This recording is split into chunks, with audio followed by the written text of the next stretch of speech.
Bienvenidos a nuestra neurodesconferencia. Esto de desconferencia, lo que quiere decir es que es autoorganizado el evento. En lo que nos hemos centrado esta vez es en el control y su pérdida. Entonces, por eso lo hemos llamado los hackers cerebrales. Todos sabéis lo que son los hackers, ¿no? Estos virus que entran ahí y te fagocitan el sistema y ya no puedes hacer nada. Pues nosotros hoy vamos a hablar sobre eso, sobre las cosas que nos hacen perder el control. Nos hacen perder el control tanto en la vida normal, sin que tengamos ninguna enfermedad, como por enfermedades. Hay veces que perdemos el control, yo qué sé, cuando nos enamoramos, el chocolate nos hace perder el control, esas cosas, ¿no? Pero hay veces que también lo perdemos porque tenemos una enfermedad. Hay enfermedades que nos hacen perder el control, nos hacen tener la sensación de que no controlamos quiénes somos. Y luego tenemos otra parte que es todavía más interesante y es cómo nosotros, con nuestra mente, podemos controlar el mundo exterior. Y entonces voy a pasarle a Begoña, bueno, os tengo que explicar, perdón, que va a haber primero unas charlas de 7 minutos cada una y además tenemos unos speakers fantásticos que lo van a hacer en 7 minutos todos. Es un aviso a los navegantes. Y después tendremos unos grupos de discusión. Pero tendremos algo más, ¿verdad, Begoña? Y luego lo que tendremos son unas pequeñas demostraciones de todas estas cosas que vamos a ir viendo, ¿vale? Para que las podamos ver, las podamos experimentar. Y bueno, la organización es desorganización, ¿vale? Están por aquí y por allí, tendréis que ir mirando, hay una sala arriba, hay aquí un pasillo aquí al lado, entonces tendréis que ir buscando dónde están estas demostraciones, ¿vale? Que serán con nuestros queridos speakers. Y luego hay un juego que todos tenéis, si no alguien nos lo diga, una pegatina. Algunos tenéis una pregunta y otros tenéis una respuesta. Y está todo calculado en este caso, todo el mundo tiene su pregunta, todo el mundo tiene su respuesta y tenéis que encontrar a vuestra pareja. Y cuando la encontréis ya veréis que en el vestíbulo hay una silueta del cerebro y entonces tenéis que ir con vuestra pareja y engancharla donde queráis. Puede ser que algunos no tengáis ni idea de lo que pone en la pegatina, pues por eso todos los voluntarios estamos aquí para que nos lo preguntéis, os explicamos qué pone. Algunos a lo mejor no os lo habéis podido leer, os la leemos, os lo explicamos. Pero se trata de jugar. Y además tenéis que coger las dos pegatinas y unirlas con una lanita de colores. Podéis escoger el color que más os guste, hay rosa, verde, lo que queráis. La idea es hacer un conectoma, ¿vale? Un conectoma porque las fibras nerviosas van a estar representadas por esas lanas. Entonces, bueno, ahora voy a pedir a nuestros super speakers que me acompañen y vamos a darles un fuerte aplauso. Bueno, pues bienvenidos y ¡vamos allá! ¡Ué!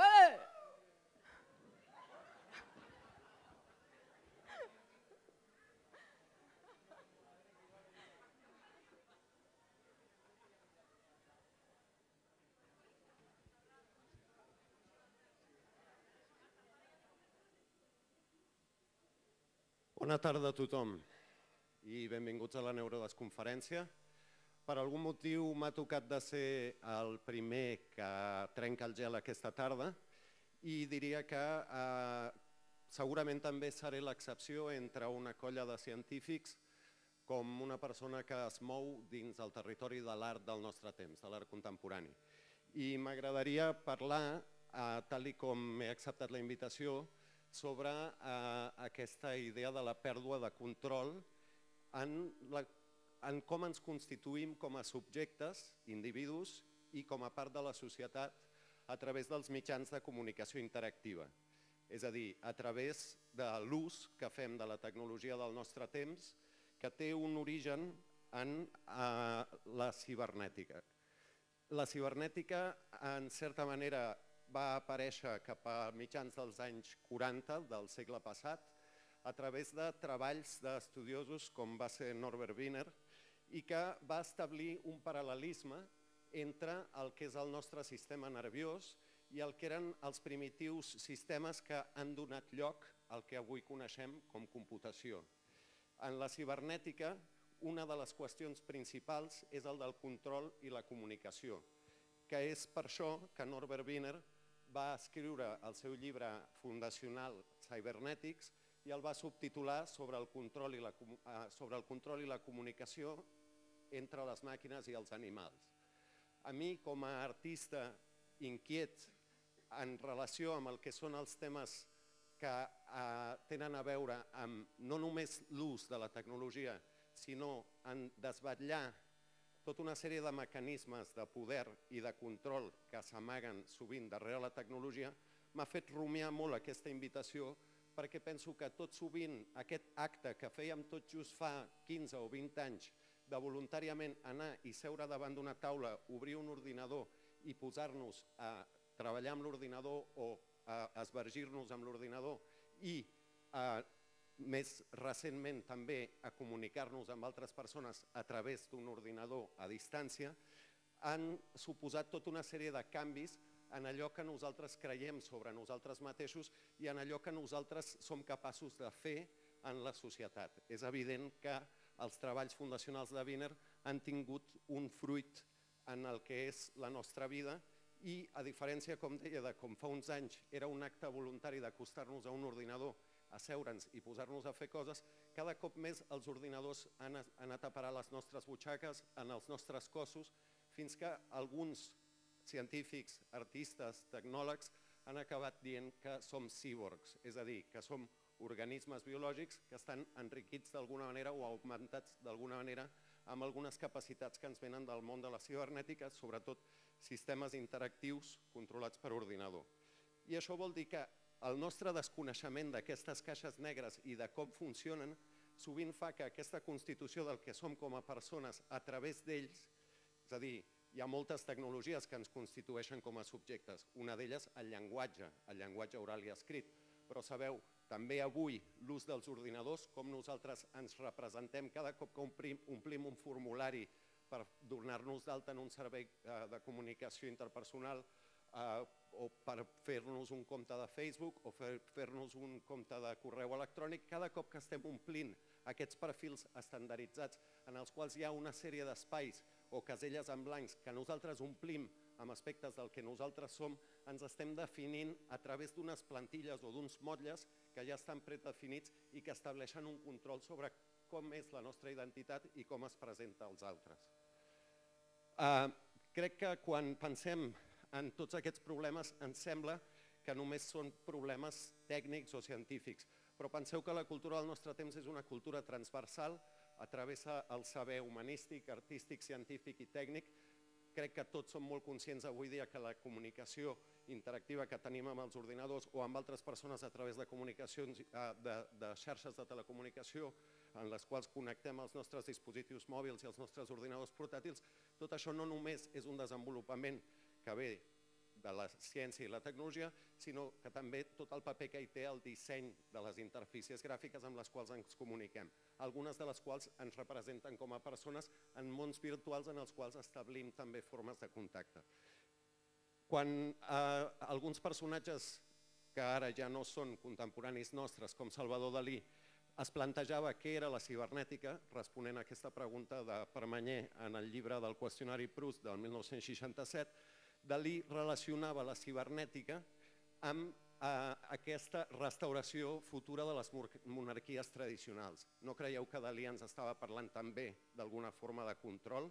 Doncs semblaria que el paper de l'art, la ciència i la tecnologia podria ser un paper de constitució i de progrés de la humanitat, però en certa manera també ens està frenant en molts aspectes que nosaltres en la comunicació presencial persona a persona teníem d'alguna manera resolts d'una manera rica, d'una manera humana, i s'estan aprimant per poder passar a través d'aquests motllos, aquestes plantilles i aquests sistemes estandarditzats en els quals nosaltres ens humanitzem. En gran mesura, una de les formes de control que patim tots nosaltres i contra els quals jo, amb el títol de la meva presentació, us convido a establir una forma de rebel·lió com a forma de pensament, és aquesta idea que a través dels mitjans com la televisió i internet, el que se'ns convida no és a tota la nostra dimensió com a éssers humans, sinó a dues formes molt específiques o dos aspectes molt específics dels que som com a persones i com a ciutadans, que és ser usuaris tal com ens veuen en molts casos els sistemes que ens controlen i ens formaten com a usuaris, no com a persones en tot el seu espectre possible, sinó com a usuaris, com a persones que fan ús i, en un altre sentit, evidentment, com a consumidors. Tal com diu el filòsof Marc Auger, en un món capitalista on la finalitat és acumular capital, el paper de les imatges és establir aquest sistema, jo diria, de control on les imatges, a través dels mitjans com la televisió i internet, no paren de fer-nos consumir, de constituir-nos com a consumidors. Una de les coses que veureu en la sala a fora és una petita instal·lació titulada Mus Kybernetes, que en grec seria el ratolí timoner. És un ratolí que navega per internet. Aquest ratolí no ha estat alterat en cap sentit, és simplement en una capsa on fins fa un moment tenia aigua i menjar, i el que fem és situar una petita càmera web que l'observa i llavors el seu moviment es mapeja o es trasllada en el cursor, en el punter de l'ordinador, i d'aquesta manera el ratolí cada vegada que es mou fa que es mogui el cursor de l'ordinador i cada vegada que s'està quiet més d'un segon fa un clic i si està damunt d'un enllaç l'activa. De manera que sense tenir una voluntat de fer-ho, aquest ratolí que tenim aquí fora en aquests moments està navegant per internet. Aquesta idea recurrent de la comunicació i el control entre les màquines i els animals. El moviment del ratolí, evidentment, s'està monitoritzant amb la càmera web i el propi sistema permet monitoritzar-lo i traslladar el seu moviment a la xarxa. I, finalment,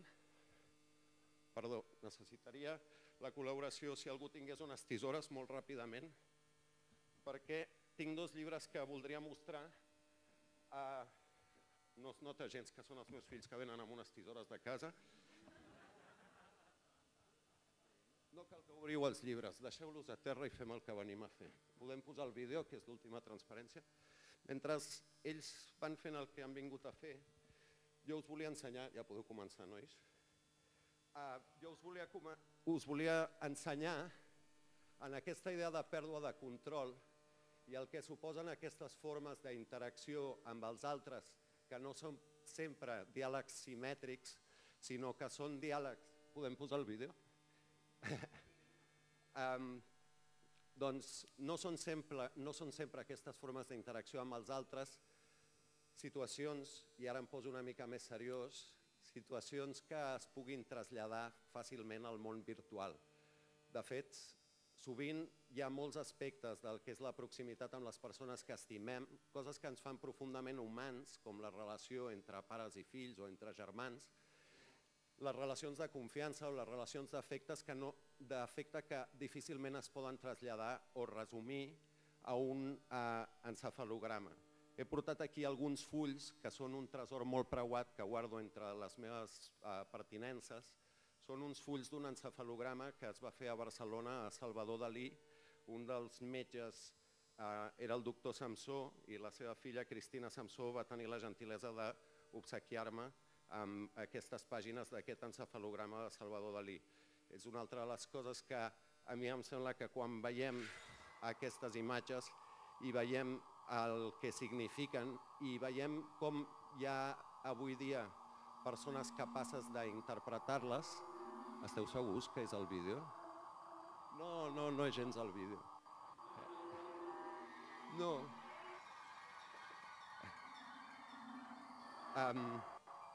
Bé, de fet, tant se val. El fet que el vídeo no hi sigui és simplement una altra de les coses que estan fora del nostre control. Volia anar-vos explicant com interpreto jo aquestes imatges. Jo que no sé llegir en absolut el que descriu un encefalograma sobre la personalitat o sobre la ment d'una altra persona, m'imagino Salvador Dalí ja en els seus últims anys assegut en una cadira, possiblement no massa conscient que li estaven fent un estudi en el qual una sèrie de sensors posats damunt del seu crani, un crani que ara jo sento acaronat per unes fulles molt esmolades que s'estan passejant molt, molt a prop del meu còrtex cerebral, cada vegada més i més a prop, i que, malgrat tot, Jo penso que Dalí hauria estat content que en el moment que una sèrie o una colla de metges que estaven monitoritzant les seves constants vitals i volien tenir una impressió del que era el seu estat general de salut, estaven endollant una màquina al mestre pintor, una màquina capaç de fer gràfics, capaç de fer traços i línies de tinta sobre un full de paper, una cosa que ell havia fet i havia practicat i que segurament l'hagués fascinat pensar que era la seva ment qui estava fent aquestes gràfiques, que jo crec que són un molt bon exemple de tot el que podem produir fins i tot quan estem lluny del control. Moltes gràcies.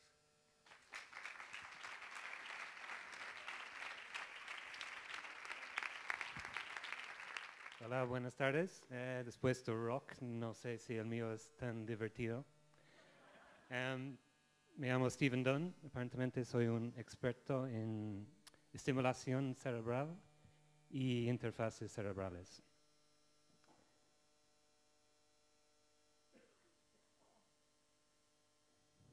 Vale. Para empezar vamos a hablar de lo que es posible y lo que no es, lo que es imposible. Durante los últimos 30 años, más o menos, hemos visto en un montón de películas fantásticas, un montón de conceptos muy interesantes sobre temas de estimulación cerebrales y interfaces cerebrales. En el proyecto Brainstorm, en Christopher Walken está grabando sus experiencias y transmitiéndolos a otro lado. Hay otra persona con un casco parecido y la otra persona puede vivir todas sus experiencias y ver el mundo desde su punto de vista. En Días Extraños, Ralph Fiennes tiene un sistema para grabar memorias y para reproducirlos después. En Matrix tenemos un sistema para no solo para vivir en una realidad virtual, pero también para cargar habilidades, para aprender algo en unos 10 segundos. No sé cómo se llama en castellano, de verdad. Olvídate de mí. En Olvídate de mí hay un sistema para borrar memorias dolorosas. En los sustitutos hay un sistema para controlar un avatar remoto a través de una interfaz cerebral. Tú estás en casa y tienes un avatar robótico afuera en el mundo que vive para ti y tu experiencia es la experiencia del robot que está afuera en el mundo. Y en el Oracle hay un sistema para entrar en los sueños de los demás y implantar conceptos e ideas cuando están durmiendo. Y en la película Avatar tenemos algo parecido de los sustitutos, que tienes un avatar remoto que tú puedes controlar y en este caso a través de sincronización de cerebros. Okay, ¿quién aquí cree que al menos uno de estos conceptos es posible hoy en día? Al menos uno. Ok, so tenemos 3 o 4. 5. Hoy en día hay grupos trabajando en todos estos conceptos. En Barcelona hay 4. En nuestra empresa hay 2. Todos estos conceptos que comentaron estas películas son muy avanzados, pero hay gente ya trabajando en todos estos conceptos. En Starlab estamos trabajando en sistemas para grabar emociones, transmitirlos a otras personas y, en principio, poner estas emociones dentro de tu cerebro. Estamos trabajando en un proyecto sobre eso ahora mismo. Hay gente en Barcelona trabajando en el concepto de los sustitutos, el proyecto inspirado en la película. Y tengo que decir que la mayoría de nuestros proyectos están inspirados en películas así. Y en nuestro caso, al menos, la ciencia funciona así. ¿Y cómo es posible todo esto? Que podemos hacer este tipo de cosas. Sabemos que el cerebro está lleno de neuronas, como este es del dibujo de Santiago Ramón y Cajal, que está aquí en el Cosmo Caixa en Barcelona, estos dibujos. Hay 84.000 millones, más o menos, creo que es el número ahora, de neuronas en el cerebro. Sabemos que las neuronas comunican a través de la electricidad, mejor que esto. Y ahora lo que sabemos es modelar qué está pasando en el cerebro. Podemos modelar qué está pasando a nivel de corrientes. Tenemos modelos físicos de qué está pasando en el cerebro. Esto es nuestro sistema. Podemos configurar lo que está pasando donde tenemos los electrodos, calcular corrientes que tenemos que meter en el cerebro y lo que podemos medir. Y esto es el casco. No es tan bonito como el casco de Christopher Walken, pero funciona. Y con lo de la derecha puedes medir, con lo de la izquierda puedes medir y meter corrientes en el cerebro. So, con este casco que es Bluetooth, que funciona con tu portátil o tu teléfono, puedes sacar información del cerebro y meter información en un cerebro. Y un poco más tarde vamos a hacer una demostración de esto con David, que está aquí. Volviendo un poco más al mundo real y lo que hacemos hoy en día con este sistema, hay gente en Canadá trabajando en un sistema de consciousness, nivel de consciousness basado en este caso, casco. Este hombre tiene locked-in syndrome, que está consciente, pero no puede hablar, no puede reaccionar. Y realmente la gente no sabe si está consciente o no. Con este sistema puedes medir, por fin, que realmente está consciente de la gente que están ahí y cuando hablan con él. Otro grupo en San Francisco, Adam Gazzaley, han hecho un sistema para aumentar el rendimiento cognitivo usando un sistema de juego basado en la respuesta del cerebro usando el EEG, sacado con nuestro casco. Hay gente trabajando en Brain-Computer Interface, o una interfaz cerebral, donde puedes controlar un ordenador usando la mirada. Estos dos paneles tienen frecuencias diferentes y se puede detectar en las señales del cerebro donde está prestando atención, porque podemos medir la frecuencia del fuente directamente en el cerebro.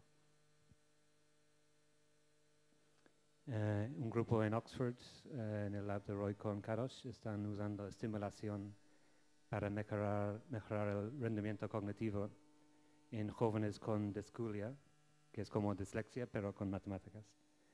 Y tenemos resultados increíbles que pueden aumentar el rendimiento cognitivo para gente que tiene problemas cognitivos.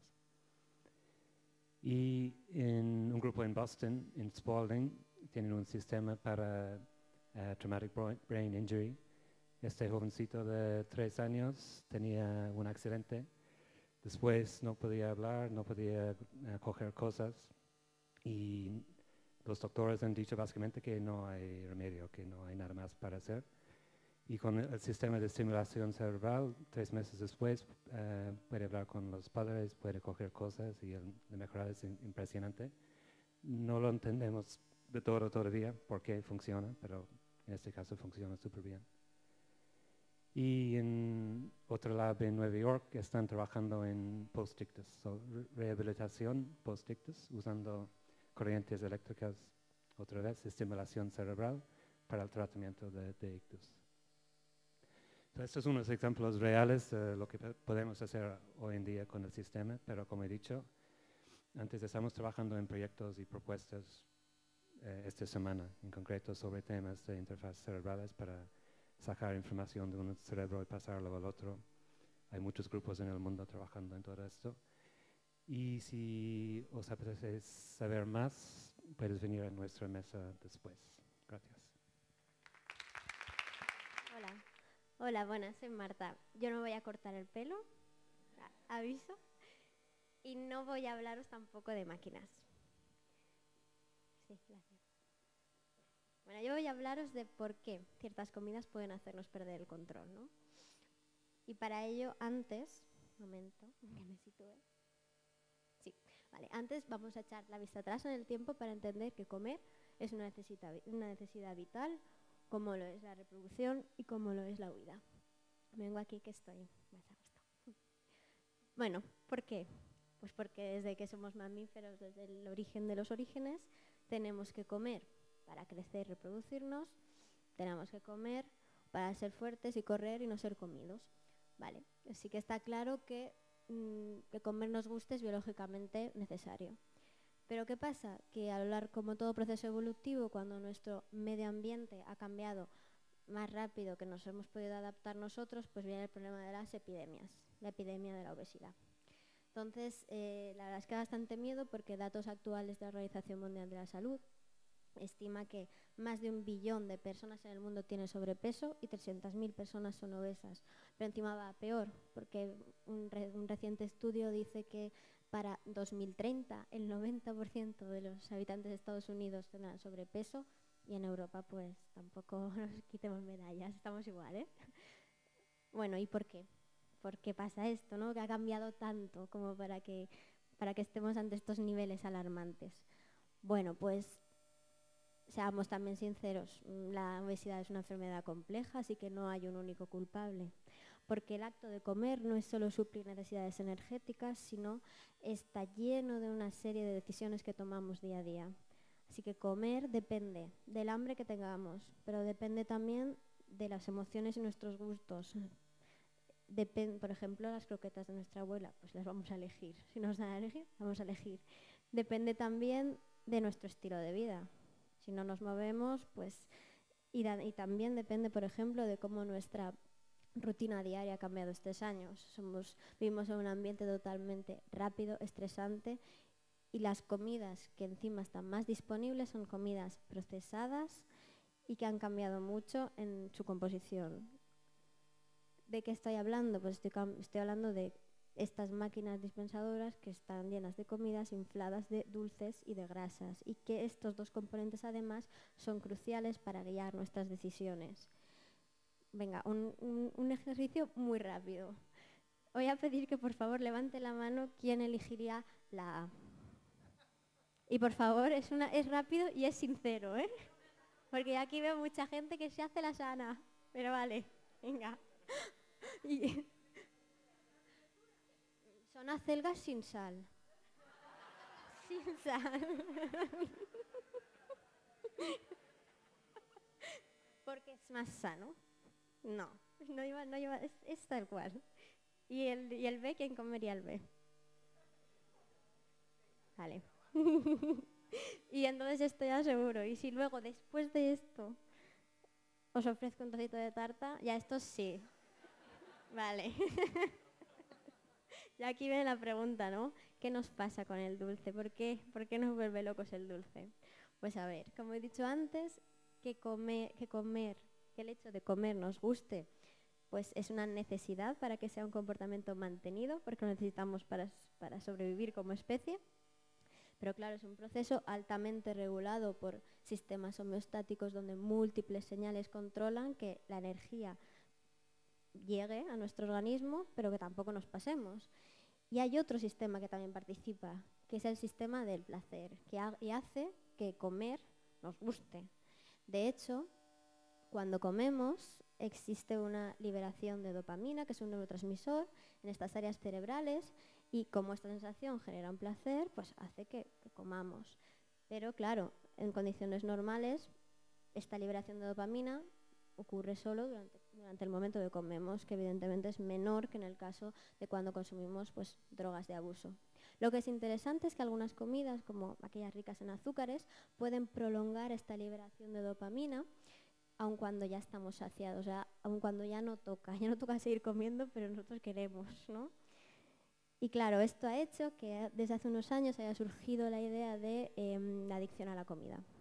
Entonces, muchos grupos han intentado adaptar experimentos que se hacen en todo el campo de las drogas, pero en este caso a las drogas no se les da cocaína, se les permite comer este tipo de comidas, ¿no? Se les da oreo o bebidas azucaradas, etc. Entonces, antes que nada, a las ratas se les tiene que enseñar una tarea sencilla, que es que si pulsan una palanca, se les va a dar una estimulación cerebral que va a provocar una liberación de dopamina en ese circuito. Entonces las ratas lo aprenden y les gusta, pues se estimulan. Luego, lo que es interesante es que estos mismos animales, si luego se les ofrece durante un tiempo estas comidas, sufren una adaptación muy similar a lo que lo hacen las ratas que han consumido drogas, es decir, se incrementa la intensidad que necesitan para seguir estimulando. Este resultado se ha visto como una lectura de que se ha disminuido la sensibilidad del sistema. Es decir, esto no es una generalización, pero al menos en animales de laboratorio se ha visto que aquellos que comen estas comidas acaban readaptando sus circuitos de forma similar, dando un poco apoyo a esta idea de adicción.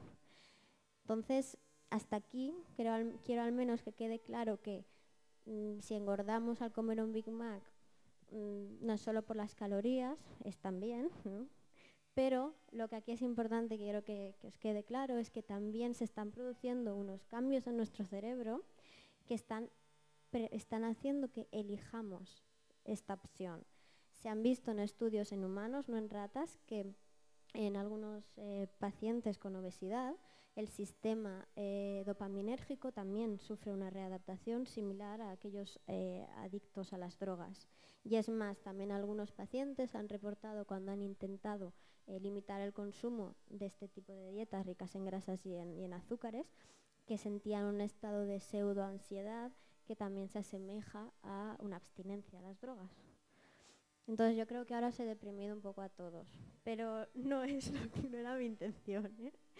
¿Por qué? Pues porque, a ver, no es que, seguro que alguien se está preguntando, ¿y por qué no somos todos obesos, ¿no? Porque si está todo tan al alcance de nuestra mano, bueno, según la OMS va a venir en 2030 prácticamente todos obesos, pero tampoco, porque afortunadamente para algunos existe una predisponibilidad. Esta predisposición puede ser o bien genética, o bien como estamos hechos ya de base, es decir, hay personas que son más sensibles al placer de comer por nuestro sistema de neurotransmisores, por ejemplo, la dopamina y otros.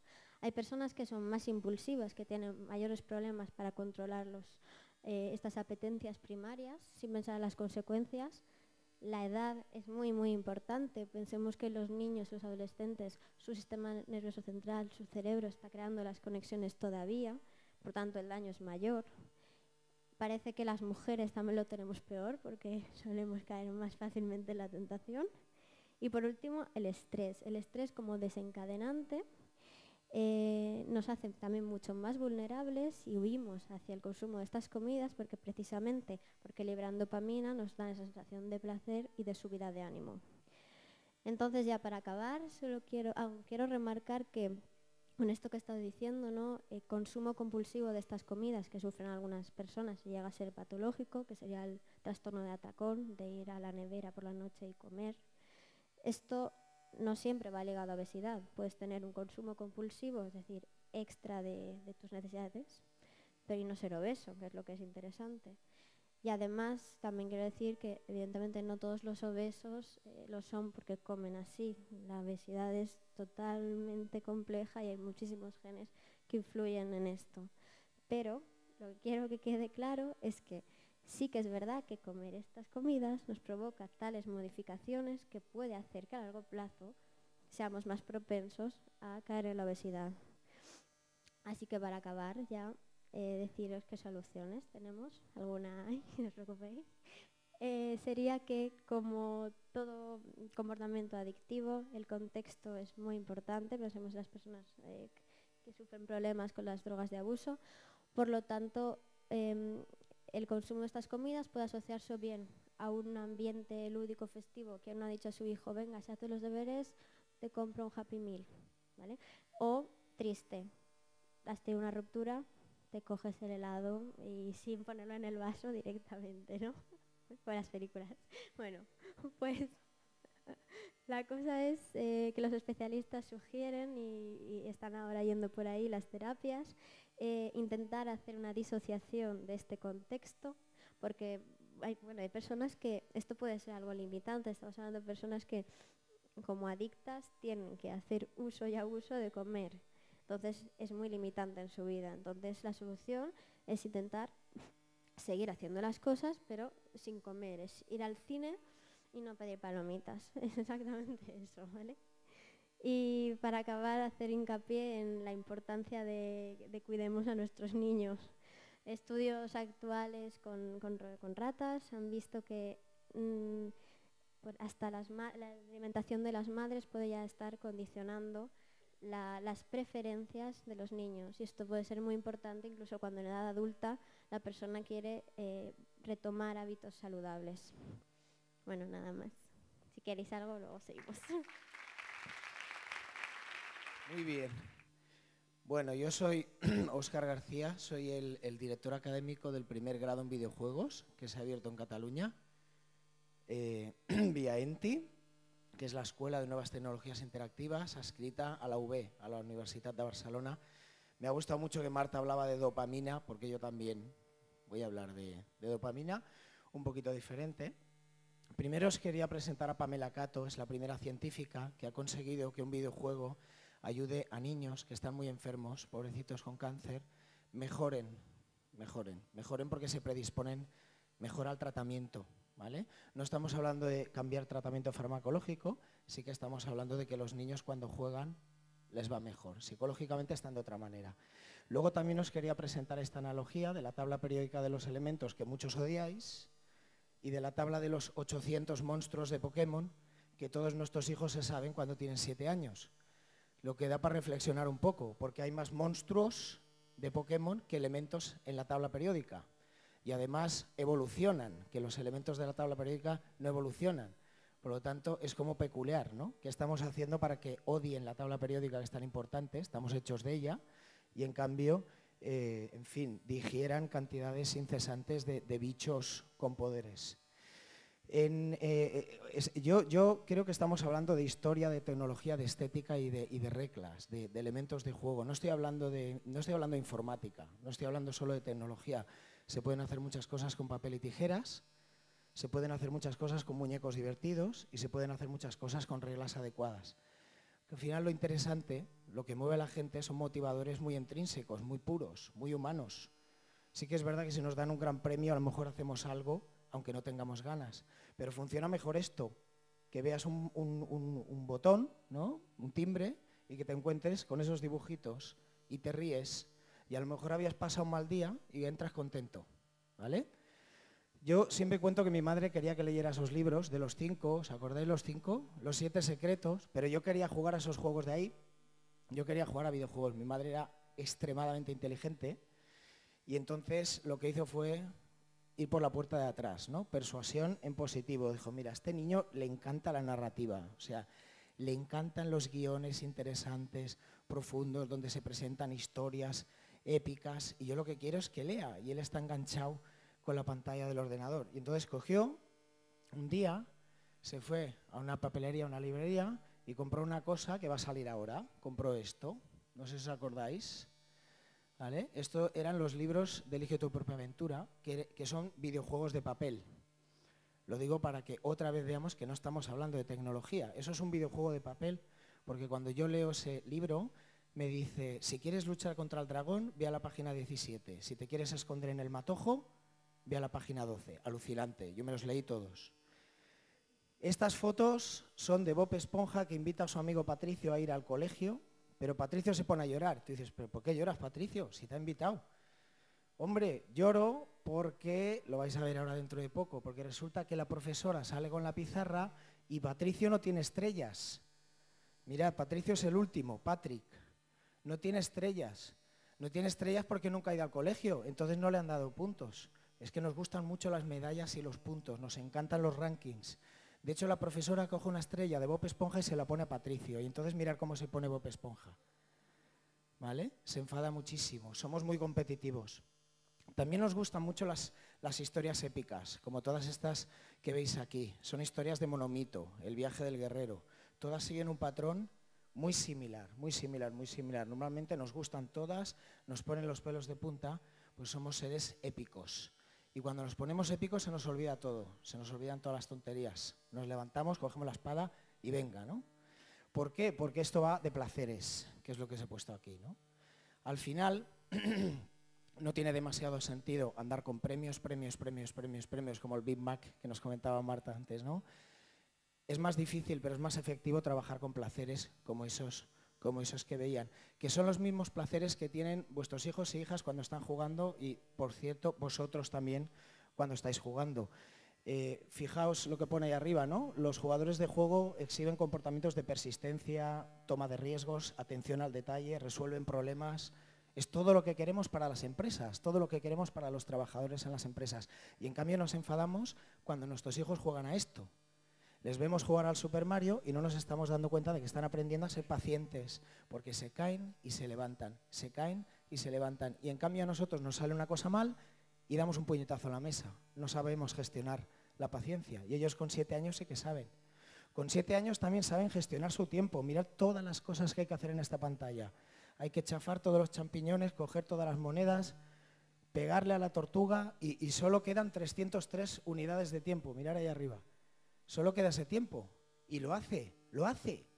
Con 7 años. Está aprendiendo a gestionar tiempo y tú le estás regañando porque está jugando. Y además también delegan. Cuando no lo pueden hacer todos ellos, llaman a Luigi, al champiñón azul, al champiñón amarillo y se ponen todos a jugar la aventura porque se reparten las tareas, delegan y pasan la pantalla. Están haciendo un máster de gestión, ¿no? ¿Vale? Con 7 años, con un videojuego delante de la tele y nosotros les regañamos, porque como no tenemos ni idea de lo que es eso. Aquí os he puesto un juego, no sé qué pasa ahí con esas cosas en cirílico, pero básicamente esto es un juego y esto es un juego serio, teóricamente, un juego aplicado. Pokémon, un juego estratégico de rol divertidísimo y otro de bichos de la tabla periódica que les encanta. Aquí también tenemos Tomb Raider, que se ha llevado al cine, Indiana Jones en femenino, y tenemos el Remission, que os decía antes, que tiene una estética también con personaje femenino, en tercera persona. A los niños les gusta mucho. Aquí los niños están luchando contra su enfermedad, aquí estaban buscando objetos arqueológicos. Por lo tanto, los que nos dedicamos a los videojuegos, que yo siempre digo que es lo más difícil, solo hay una cosa más difícil que es hacer cohetes, porque tienen que llegar a Marte y eso tiene que ser difícil. Siempre decimos, esa hamburguesa que habéis visto ahí, que a Marta no le gusta mucho, pero bueno, a mí me venía bien, me venía bien el recurso, ¿no? Que es esa hamburguesa donde habéis visto 4 cosas. Buenas historias, estéticas, bonitas, preciosas, adaptadas, y, tecnología, la plataforma adecuada, las cosas tienen que pasar donde la gente quiere que pasen, ¿vale? Y elementos de juego, que están siempre presentes, porque, como dice aquí, esto lo escuché ayer en la radio, yendo en el coche, y pensé, cuando llegue a casa lo voy a poner en la última diapo de la presentación de mañana. Estaba Ángel Gabilondo, que es exministro de Educación, y dijo en la radio, dijo algo así como que, ¿no? Divertido no se opone a serio, divertido se opone a aburrido. Y parece que a veces la gente se cree que las cosas serias tienen que ser aburridas y pueden ser muy divertidas. Muchas gracias.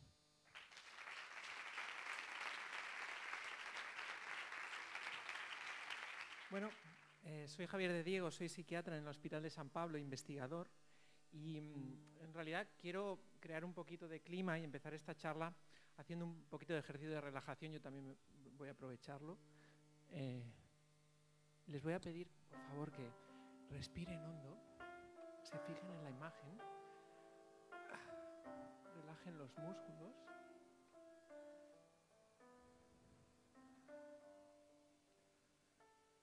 Se dejen llevar por el movimiento de esta niña.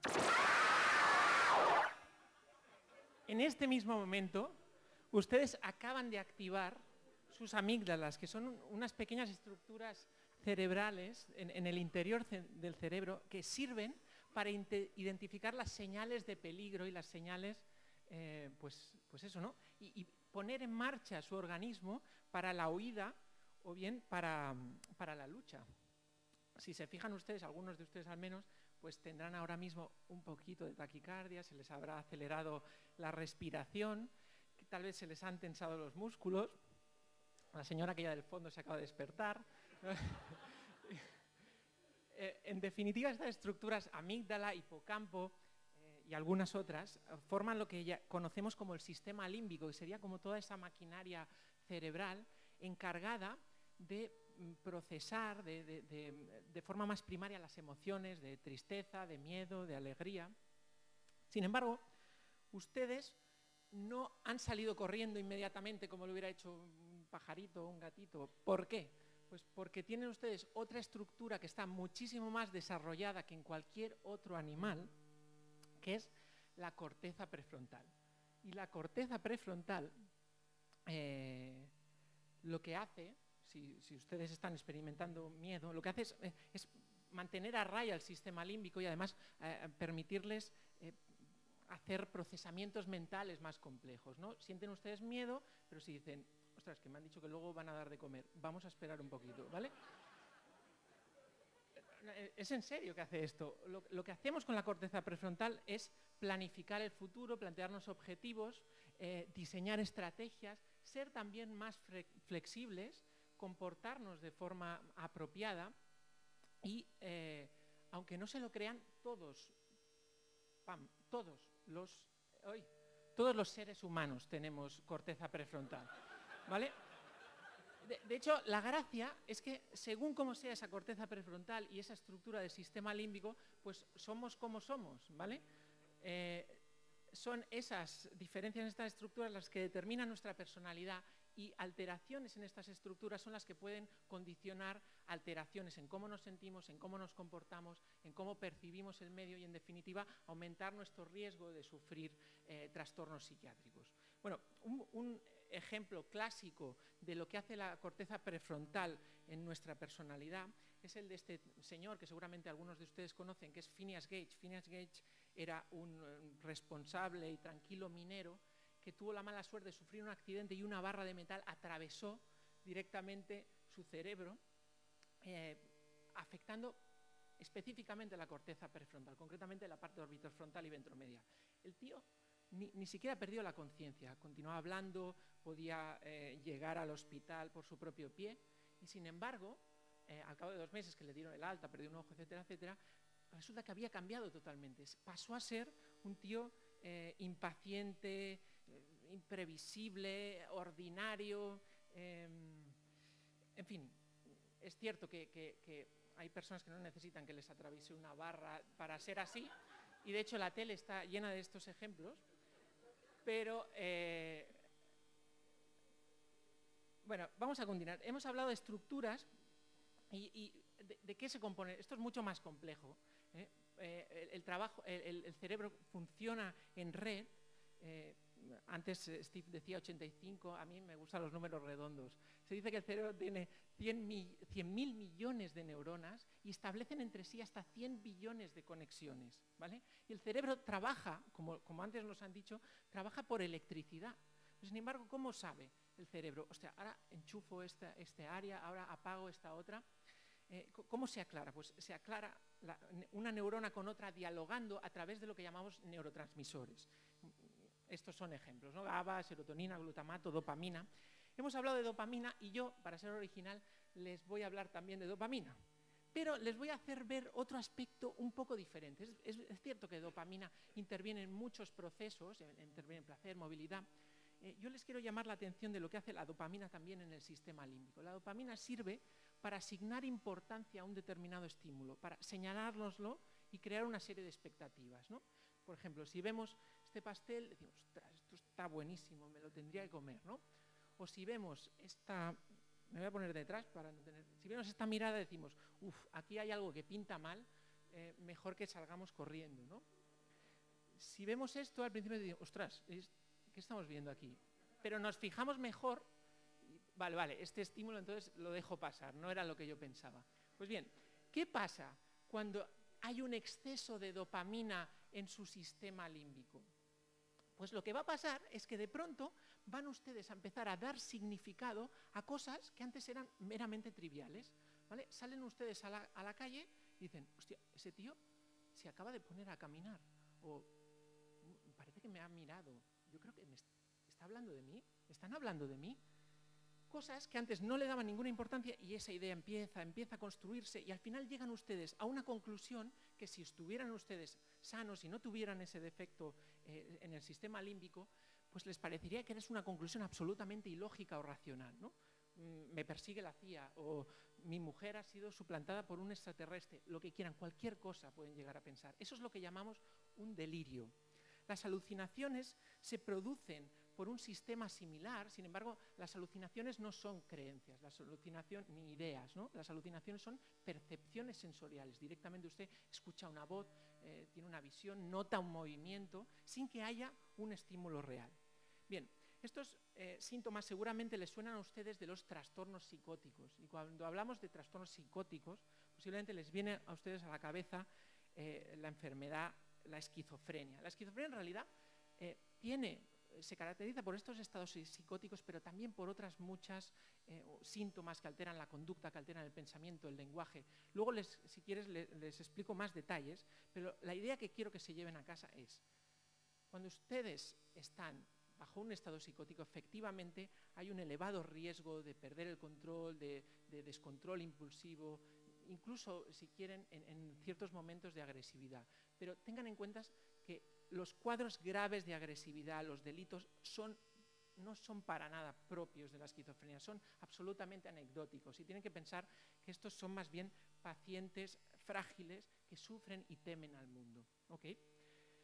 Bueno, otra forma de aumentar los niveles de dopamina en el sistema límbico es consumiendo este tipo de sustancias, cocaína, cannabis, metanfetamina. Ahora no me entretengo, pero les aviso ya que en Estados Unidos, y ya ha llegado a España, está causando furor una nueva droga de abuso llamadas sales de baño, que con esta excusa pasan la frontera, porque son para bañarse y lo ponen en las instrucciones, y sin embargo crean una inhibición súper potente de los recaptadores de dopamina o de adrenalina, es decir, elevan un montón estos niveles y crean auténticos cuadros de descontrol, incluso llegando a aparecer episodios de canibalismo y cosas absolutamente espeluznantes.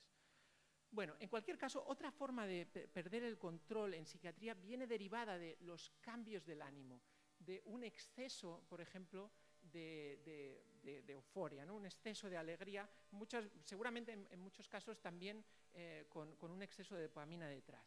¿Cómo se siente la gente que está sufriendo un cuadro maníaco? Pues se siente increíblemente bien, lleno de energía, pleno, se come el mundo. Apenas duermen 2 horas y sin embargo no se sienten cansados, su pensamiento se acelera, inicialmente se convierten más chistosos, pero puede que llegue a acelerarse tanto que sea absolutamente incomprensible, se desinhiben, despilfarran dinero, se meten en planes arriesgados y rápidamente la idea de sobrevalorar sus aptitudes puede acabar llegando a un delirio de grandeza, se pueden sentir Dios, o como le pasaba a un paciente mío que se daba de cabezazos en la pared solo para demostrarme de que era inmortal, ¿no? Realmente no es, así como nos podría parecer que es agradable vivir un estado maníaco, no pienso que lo sea, ni mucho menos, porque esos episodios de bienestar, de euforia, se alternan muchas veces con momentos de mucha irritabilidad, mucha angustia, mucha frustración, y la elevada impulsividad que presentan estos pacientes puede llevarles también a cometer suicidio.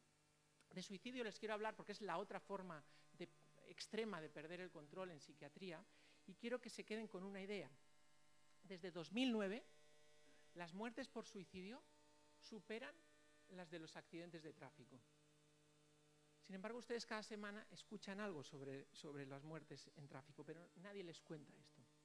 La verdad es que se habla poco de suicidio y se habla mal. En realidad no se alarmen, no es que el suicidio haya aumentado de una forma exagerada, ni mucho menos. Es más bien que cada vez se controla mejor las muertes en carretera y tenemos que seguir trabajando para reducir las muertes en suicidio. La primera cosa que tienen que saber es, olvídense por favor de la idea romántica del suicidio que muchas veces nos traslada el cine, ¿no? El suicidio, murió por amor, o se suicidó porque claro, era un problema que no había más remedio, ya no le quedaba otra. Miren, en más del 90% de los casos se identifica detrás de cada suicidio un trastorno psiquiátrico. Eso quiere decir una enfermedad tratable y una enfermedad potencialmente controlable, por tanto una muerte potencialmente prevenible, ¿vale? Y uy, esto me ha saltado a cualquier lado, no me han dicho nada. Y lo más frecuente es que tengamos una depresión detrás. No me quiero extender para no alargarme. Les quería dar alguna buena noticia relacionada con la depresión, y es sobre todo que la tecnología ahora mismo nos está permitiendo intervenir mediante la electricidad para tratar a personas que tienen cuadros depresivos gravísimos y resistentes a todo, incluso a la terapia electroconvulsiva, que es también una terapia fantástica y que funciona de maravilla. Luego les daré más detalles si realmente les interesa. Ahora, para acabar, lo único que les quiero decir es que yo no les puedo llevar conmigo a urgencias de psiquiatría para mostrarle cómo se descontrola a la gente, pero en realidad ustedes tienen delante, en sus televisores, en internet, tienen mucha más psiquiatría de la que creen. Y a continuación, o al cabo de dentro de un rato, les voy a enseñar, espero, qué pueden ustedes aprender de lo que ven por la tele y de los reality shows de Telecinco, por ejemplo. ¿Vale? Pues muchas gracias. Hemos tocado un poco durante toda la presentación, que es el tema de neurociencias, si esto es ficción o es realidad. Primero vamos a ver qué nos han enseñado, y voy a hacer el mismo recurso que hemos hecho antes con Steve, que es ver qué hemos visto en el cine. Y bueno, también empezar por Matrix. Es decir, en Matrix hemos visto que había un mundo, que nuestro mundo real, el que nosotros tocamos, palpamos, sentimos, no existe. Que estamos enchufados a través de una conexión neuronal, de hecho, y de hecho lo veremos también, y que incluso se puede hackear el sistema y podemos implantarnos conocimientos. Aquí vemos cómo Neo despierta, y aquí se ve cómo tiene pues, la conexión en el cerebro. Aquí la vemos un poquito mejor, es un poco más cruda, pero la vemos un poco mejor. Y aquí vemos cómo estaba aprendiendo Kung Fu en un momentito con unos cassettes, ¿no? Esto realmente pues, es realidad o ficción. ¿Vosotros qué pensáis? ¿Levantamos la mano? ¿Quién opina que esto es posible? ¿Dos manos solo? Pocas manos, ¿eh? ¿A alguien le gustaría esto? Es decir, imaginaros que pudiéramos aprender, nos sentamos en un sofá y podemos aprender, yo que sé, a conducir el coche, los que tenéis que sacaros el carnet o cosas de estas, o que tenemos que aprender a pilotar un helicóptero, o yo que sé, o a operar un ojo, ¿vale? Pues realmente,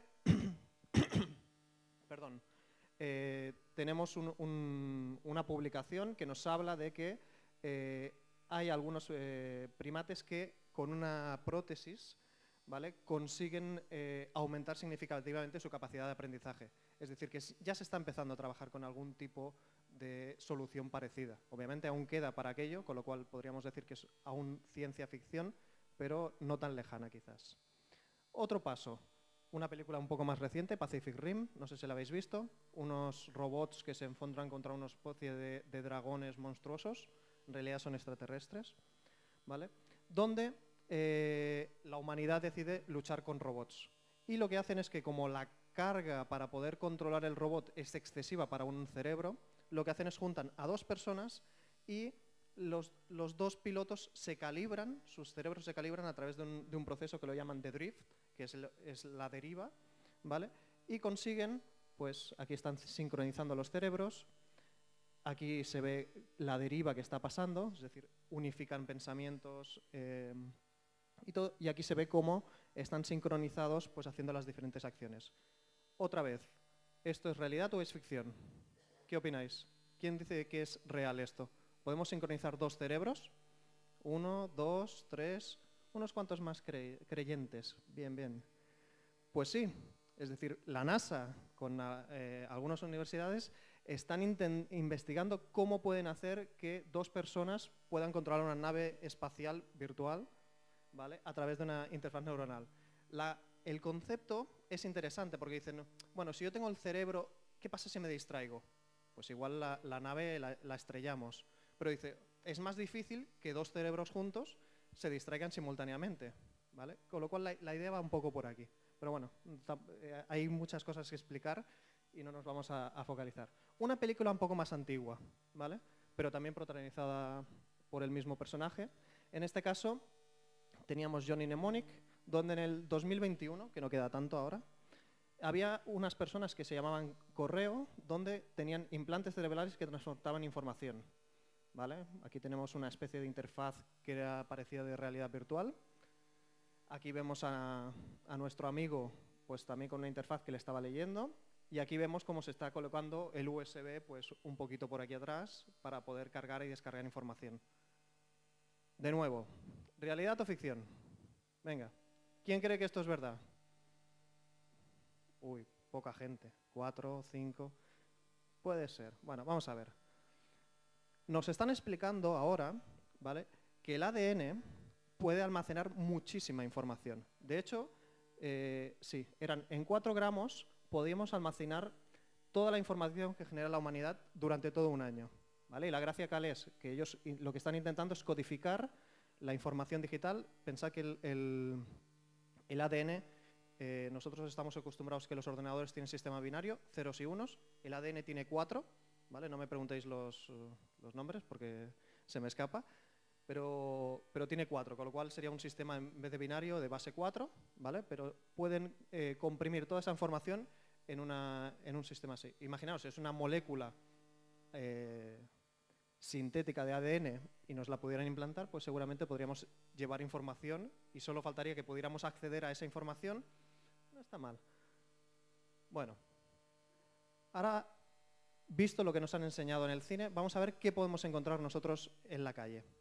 Pues en la calle podemos encontrar dispositivos, todos los dispositivos que os voy a enseñar son dispositivos de bajo coste. El dispositivo que nos ha enseñado antes Steve, que es extremadamente bueno y preciso, está orientado más para aplicaciones médicas y es un poco costoso. Pero por un bajo precio podemos encontrar pues, un sistema como este de aquí, que se llama Mindwave, ¿vale? Y básicamente lo que nos permite, ¿vale? Aquí vemos diferentes instantáneas. Esto lo veremos después, cuando acabe de explicar esto, Ari. ¿Sí? No, después. ¿Vale? Básicamente lo que nos permite es que tiene un sensor en la frente, ¿vale? Como aquí, más o menos, y luego tiene otro secundario en la oreja, ¿vale? Y básicamente lee estados de relajación y concentración. Básicamente ondas alfa, beta, gamma. Los que saben de neurología pues saben de qué estoy hablando, yo no, ¿vale? Y básicamente se comunica con Bluetooth vía Windows, Macintosh, es decir, ordenadores, o móviles iOS, Android. Es decir, podemos tener aplicaciones con cascos neuronales que se comuniquen con nuestros ordenadores o con nuestros teléfonos. La gracia de esto es que obviamente podemos hacer sistemas que interactúen o que, gracias a las acciones que nosotros estamos haciendo en el cerebro, pueden estar manipulando e interactuando con las aplicaciones, lo cual es bastante interesante. Ahora sí, podemos poner el vídeo. Voy a enseñar un pequeño vídeo que quizás ya lo habéis visto, ¿vale? Pero es una aplicación de este dispositivo que os acabo de enseñar, ¿vale? Y que, bueno, la gente que sale, pues quizás os suena un poco.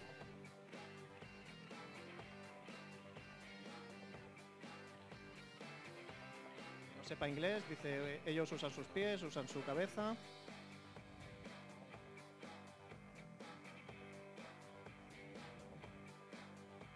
Y les cambian el entorno. Cambian la pelota por un coche.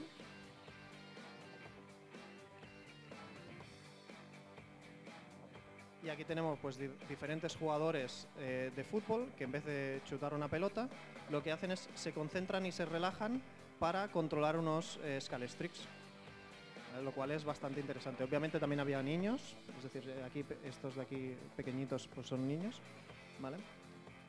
Y también interactuaban con ellos. Obviamente a mí me hubiera gustado también estar, pero bueno, es lo que hay. Y bueno, el mensaje final es conduce con la cabeza. Bueno, está bien. Luego tenemos este sistema, que es un pequeño helicóptero, ¿vale? Veréis uno mucho mejor dentro de un rato con la demo que os hará la gente de StarLab. Pero este pequeño helicóptero también se controla con ese dispositivo que hemos visto antes, lo cual es muy interesante, porque tú puedes hacer que vuele, se eleve y esté flotando en el aire solo con el pensamiento. ¿Vale? Lo que os decía. Y luego tenemos el Emotif Epoch, ¿vale? Que este también os lo he traído, lo podréis ver después afuera, ¿vale? Que este ya tiene unos cuantos sensores más. En vez de tener un sensor, tiene 14 sensores, ¿vale? Estos sensores son húmedos, es decir, se mojan con una pequeña solución, ¿vale? Y para que puedan acceder más a las diferentes ondas que tenemos, ¿vale? Es wireless y también nos permite monitorizar además expresiones faciales, emociones, y en este caso también nos detecta ciertas órdenes básicas como mover objetos, ¿vale? Y esto luego, si queréis, podréis ver cómo podemos mover diferentes elementos solo con pensarlo, ¿vale? Y es el sistema de bajo coste pues, más preciso que hay ahora mismo. Luego, os voy a hacer una pregunta. ¿Vosotros creéis que podemos hackear el cerebro, ya que la demo o la conferencia iba de hackers cerebrales? ¿Alguien piensa que es verdad o es ficción? Bueno, hay alguna demo más.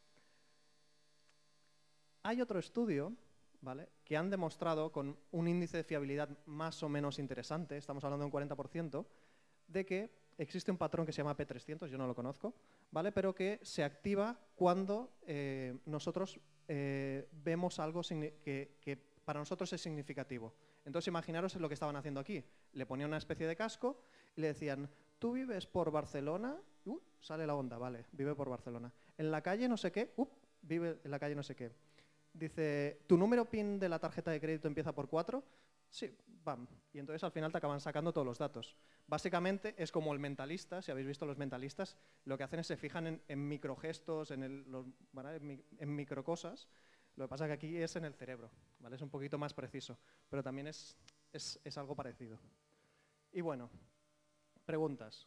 Si alguien tiene la pregunta de qué son esas orejas que tienes en la cabeza, ¿vale?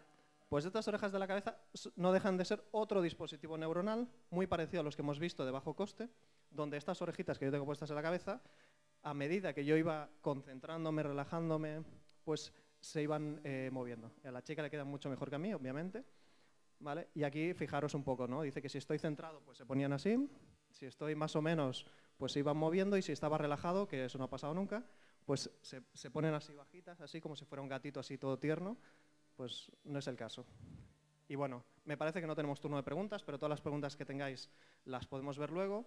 Y nada, básicamente os he puesto cascos que no he tenido tiempo de explicaros porque si no la presentación sería extremadamente larga, pero todas estas cosas están empezando a aparecer en el mercado, lo cual quiere decir que pues, es una tendencia claramente clara el tema de los wearables, es decir, aquella tecnología que nosotros llevamos puesta vinculada con la interfaz neuronal.